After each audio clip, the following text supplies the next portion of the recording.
Hello everyone, this is my reaction to last Friday's Star Citizen Live Invictus Vehicle Gameplay Q&A. As always, this is not a summary, I only talk about things I find important. It's finally this big thing. You work on a lot of things, but Master Mode's this enormous project of yours is finally out in the wild with 323. How's that been? How's that going? How's that make you feel? I posted about my feelings concerning Master Modes about a couple of weeks ago in Spectrum. So in general, I'm very happy with the progress and what we achieved. So overall, I'm really happy with the progress. Of course, there's a couple of let's say balance issues. There's a couple of balance offenders, of course, right? But it was kind of like, there's no, we don't need to, we don't need to say it's perfect. Like we never said it's going to be perfect on this release, right? But it builds a far better foundation from which we can iterate faster going forward. Of course, Yogi says he's happy with Master Modes because he's working on it. It would be strange if he would say, oh no, Master Mode sucks. Problems with Star Citizen Master Modes. It's arcadey and gamey. Oh, you want to use your guns and have shields? Reduce your speed to SCM. It's not fun. It is slow, and now it turns out Master Modes does not eliminate jousting, but makes it almost mandatory in fights to survive. Weapon groups are not safe between switching modes. Speed limiter goes back to default when switching between modes. For example, you switch to nav mode, you want full speed. Speed limiter is somewhere in the middle every time you are switching. What happened to a space game with 6 degrees of freedom in space?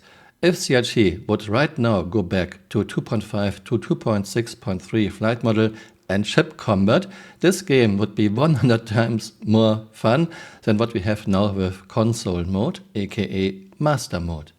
And CRG is using archetypes for speeds and agility of ships with some very strange consequences. Redeemer is way too sluggish for her mass. And right now, Avenger Titan, yes, the starter ship is one of the best PvP fighters because CRG has no clue what they are doing, they are just rolling dice. It feels like a cat walked over their keyboard. This journey started for us, wow, like 3 years ago, Yogi, I think? It's about 3 years ago, maybe more than that now. 4 years. Yeah. I lost track of time, really. Imagine this, they started to work on Master Modes more than 3 years ago, and once again it feels like lowest possible effort, no thinking things through, not thinking in advance, no plan, no concept. How is rearming out in the field supposed to work? If we land our fighter in a Polaris, for instance, how do we restock? If you run ballistic ammunition, we will allow you to restock the ballistic ammunition. And the way that it will work is you will buy ammunition containers that then you will use to refill the pool of the ships that you either landed, or if you even have like a capital ship or a bigger ship, you will be able to put those boxes with the ammunition inside. Right now it's a dedicated slot, but it's subject to change, and then it will basically drag the ammunition out of it and then basically put it to the pool. If I understand this correctly, we have to move each ammunition box one by one. We have to move each missile using the magical handheld tractor beam. Where are the machines, Chris? Where are NPCs helping us with rearming? Is this really interesting gameplay for many people, or is this something only a very few people would actually enjoy? And what about for things like bigger things like missiles and torpedoes? Yeah, we already started with that, right? So the tractor beam detach attach was the first step already for that. Like we had those missile racks, mobile missile racks that you could push into vehicles. So these might also see the light of day at some point. I know there are people who love slow and tedious games. There are people who love games like Lawnmower Simulator. But Chris, you should be very careful. If you go through with this, we have to move ammunition and missiles all by ourselves. No NPCs, no machines. This game, when released, would lose players very quickly. Are we likely to see missions for refueling? Yeah, it's something we want to do. But it's not a simple thing to do. There's a lot of like downstream dependencies that we have to rely on for it. I stopped watching Star Citizen Live a while ago because I always got the impression here you have a few guys, they want to make a space game. They are just starting, just brainstorming. I never get the impression, look, a well-oiled machine in year 12. But now I have to watch it again. Long story short, yes, just probably not yet because we need a few more things. Also, Refueling is one of your typical CRG first iterations tier 0. Threw it into the game, half-assed at best, and never touch it again, never improve it. Refueling has a lot of issues. It's slow, it's cumbersome to use. You can only refuel one ship at a time. Both ships have to be stationary. UI is absolutely terrible. The most important information, what type of fuel and how much, is in a very small font at the bottom of the screen. Refueling needs a rework. Mining missions, yes. I mean, yeah, we want them and we're going to have our first versions of them coming in hopefully soon. We want mining missions, we are working on them, we hopefully have them soon in the game. It's totally fine for a small studio in year 1 or 2, but it's a total disgrace for a $700 million project in year 12 with more than 1,200 employees. Go Chris. Is balance possible? Like you mentioned 140 ship records for master modes. Is this a pipe dream? Is balance actually an attainable thing? It's not a pipe dream at all. So yes, we had 140 records, and we did a very quick weapon tuning pass and a little bit of a health pass for some components and ships. But we're also getting a huge amount of data from the players actually playing that stuff. Internally, when we develop stuff, it's sometimes hard to judge whether or not we reach the right balance because we have a vast array of ships and items and all that. But when you watch player playing it, then you get an idea what's happening. Of course, Yogi says balance is possible because it's his job. In my opinion, balancing Star Citizen is an enormous task and I don't think it will ever be a balanced game, just because there are ships that are getting released to make money. For example, recently F-7C Mark II with so much firepower, 2 size 4 gun mounts under the wings on a medium fighter. How do you want to ever balance this? Just look at firepower of a Hornet F-7C Mark II compared to firepower of a Sabre, which was a very good fighter back in the days. No, as long as marketing is calling the shots, there won't be any balance. They just release ships that have way too much firepower just to make money. How do you want to balance a ship like a Hornet F-7C Mark II? Do you want to make her artificial sluggish? Very, very sluggish? I think the only way to balance her is to remove the size 4 gun mounts under the wings, go back to size 3 gun mounts, but then there would be a lot of very disappointed players, so this ship sailed. So let's talk about non-lethal damage. Can you give us an update on things like EMP, distortion, and overall ship disabling? For distortion, we already mentioned it. I think it's on the roadmap now with a multi-tool that you will be able to counter distortion. Really? Distortion has a counter now? Multi-tool? How is this supposed to work? Let's say your ship is in 5 minutes deep shutdown, which of course is a fantastic gameplay. You have to walk around in your ship, go to your components, use your multi-tool and remove distortion damage, or in a single-seater, you have to leave your ship, you have to open component hatches, use your multi-tool and remove distortion damage. All while you are in the middle of a fight. Please think things through. Do you really think your attacker will stop attacking you? That you repair distortion damage, so you both can continue the fight? Come on, CRG. Distortion damage has actually a valid counter, so you are not only a sitting duck when you get fully distorted by someone else, you will be able to drain that. Tell me you never played Star Citizen without telling me you never played Star Citizen. Why do the tanks suck? We got caught out by a change on the back end of the game, and this had a negative impact on the tank handling, and we just couldn't quite get it fixed in time for the release. I don't know what he's talking about, but he's clearly not telling the truth. Driving physics in year 12 are still abysmal bad. They are worse than in the very first Mario Kart arcade game. There's no mass simulation, no inertia, no feedback for the driver. Vehicles are just pivoting around a central Z-axis. There's massive oversteering. It feels absolutely terrible. Just driving 400 meters out of Armistice Zone for tests is a tedious chore. This has nothing to do with any changes in 3.23. It was never decent. In addition, the tanks are as big as a house. Even the light storm tank is bigger than a World War II super heavy mouse tank, which was a terrible design. Then we have only -5 degrees of gun depression on Nova tank because some genius put a gun sight under the barrel. So please don't tell me, yeah, we had a problem in 3.23. What happened to Gravlibs recently? It's about figuring out where it's gone wrong. Because we're definitely not happy with the overall kind of graphical experience, and we're definitely looking at improving it. I avoid talking bad about certain people, and please don't take this as a personal attack, but this shows me clearly that you don't know the history of Gravlev, you don't know what John Pritchett did, and you don't have the knowledge of a John Pritchett when it comes to game physics. Maybe you want to watch this video. I made this video especially for you so you can understand the current problems with Gravlev. Here we have John Pritchett's 3.1.4 Gravlev in May 2018. We still suffered from a lot of changes that came with 3.0.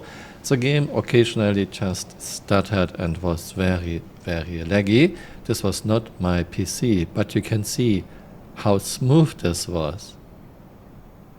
A little history of Gravlev. In the beginning, Gravlev was bad. Then in 3.1.4, May 2018, almost 6 years ago, John Pritchett made a fantastic Gravlev. It was fun, it was fast, and it was smooth. It used to look ahead and made small adjustments on its own. We could pitch up and down to support Gravlev. You could still hit bigger things and explode, which is totally fine. Then in 3.5 we got a new flight model and it trashed Gravlev. John Pritchett had to leave CRG. In 3.16 David Colson, who left CRG by now, did a Gravlev rework, but it still wasn't good. I don't blame David for this. Bottom line, since 3.5 Gravlev is slow, it's not fun. It is not smooth. Even flying level makes your Gravlev vehicle bump up and down all the time.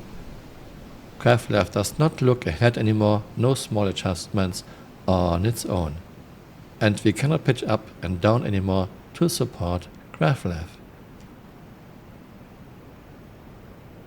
Just look how smooth John Pritchett's 3.1.4 Gravlev was.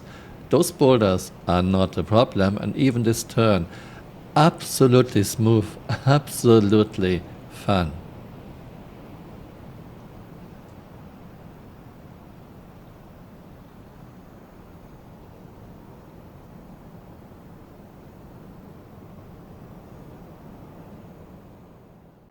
So we're definitely looking at, what's gone wrong in, 3.23 for Gravlev.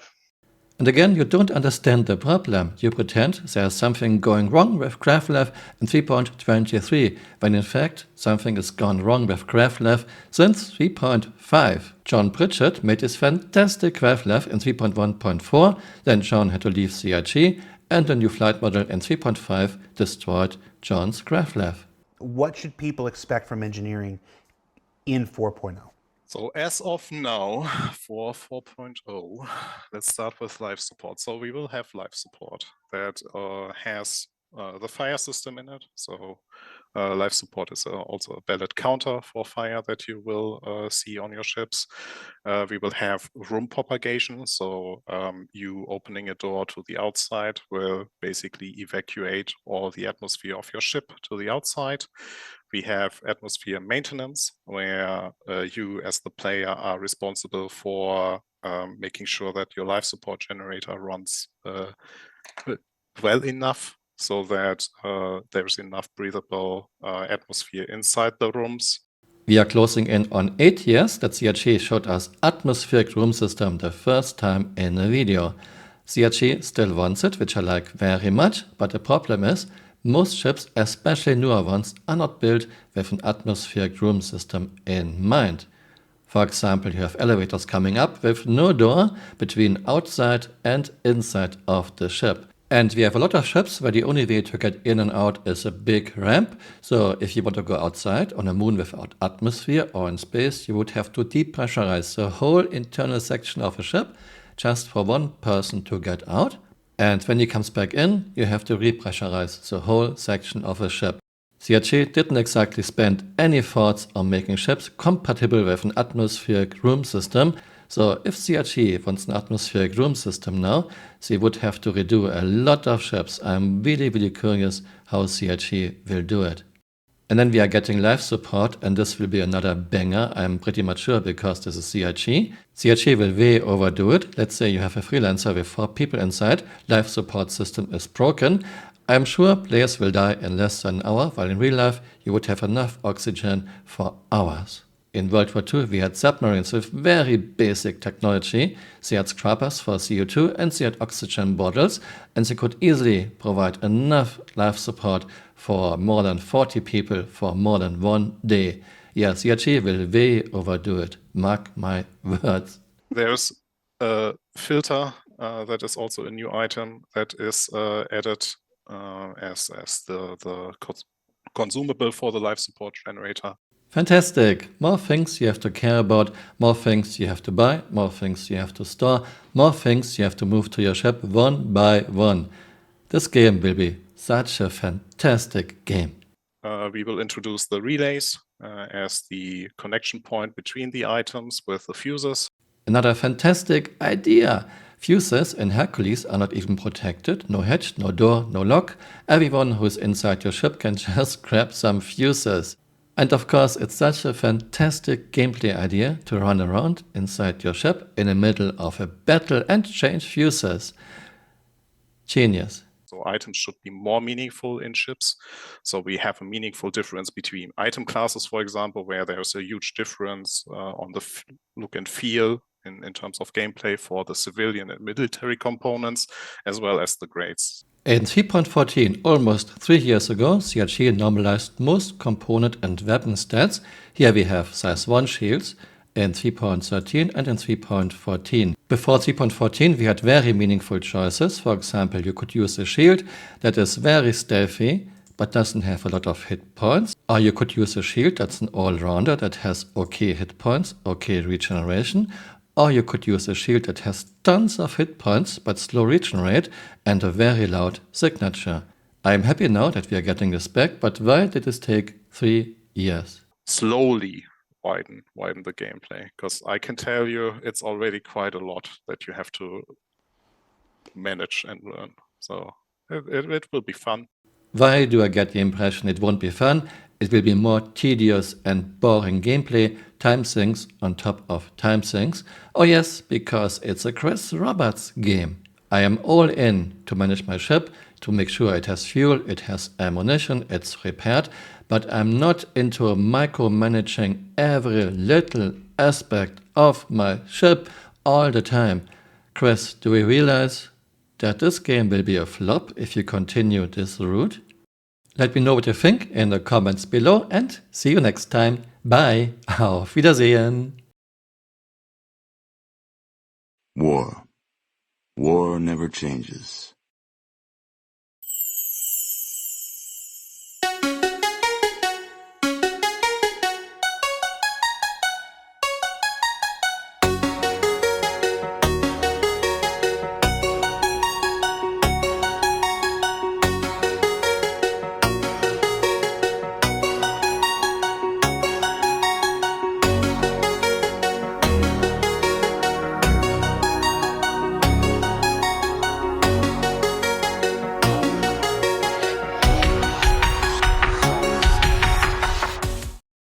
Hey, you're still here. You might want to join me on Twitter. My Twitter account is Camural_SC.